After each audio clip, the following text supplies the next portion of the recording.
So you play Poe Dameron, a Resistance pilot. Why is this character a perfect role for you, and how did you make it your own?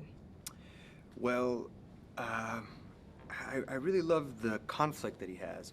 He's someone that comes from a long line of rebel fighters. He believes in the Force. He's committed to the Resistance and fighting the First Order. He's also has a bit of a problem with authority. A little bit reckless. He's got a bit of a wisecracking mouth that gets him into some trouble now and then. And for me, it was a very fun character to play, especially the idea of injecting humor.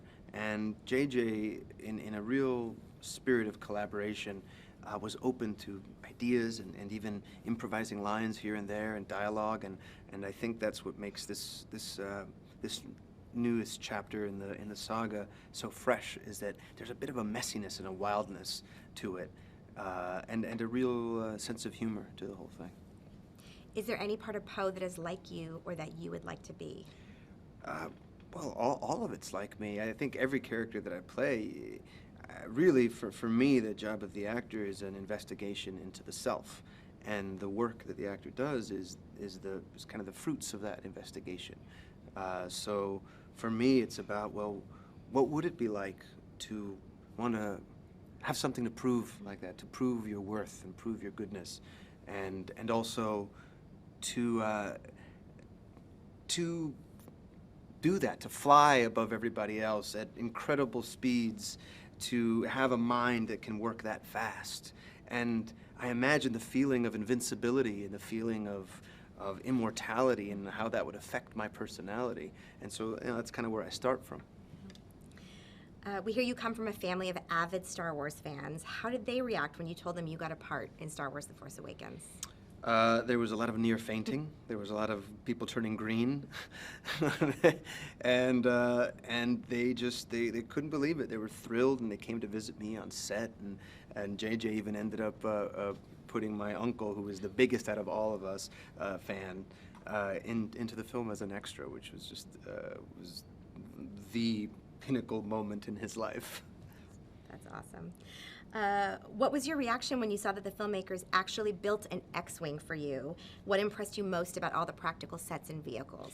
Well, when I walked on the set and saw the real life-sized X-Wing and when I walked up to it, opened up automatically, and I would jump in, and it would close, and the lights would fire up, and the sounds of the engine could come up, and you had the little BB-8 behind there turning its head. It was like a dream. It was hard to imagine. And having all those things on set was just, it felt authentic. It felt real. We didn't feel like we were pretending. And of course, also having the original cast there, having Harrison and Carrie, and then you'd see Chewbacca and Anthony Daniels. It felt authentic. Yeah, awesome. Your character has a new droid, BB-8. Is he a scene stealer, and how do you think audiences will like him? I think BB-8 might steal the whole movie. BB-8's a very special little droid with its own personality. And I think the thing to remember with Star Wars is that every time a new movie comes out, along with the film comes some sort of advancement in technology. And the engineering of BB-8 is a perfect example of that. It's like magic, the way that they put that little droid together. And again, that's another practical set. It's a real droid that can roll around and do what it does. So I think that's another one of the really special things about Star Wars. How was it working with J.J. Abrams for the first time? Pretty shitty. No, working with J.J. Abrams, he infused everyone with such enthusiasm and such joy that it was really a process of trusting him completely and letting that feeling take over. It's really about connecting to that childhood thing, the wonder and the excitement.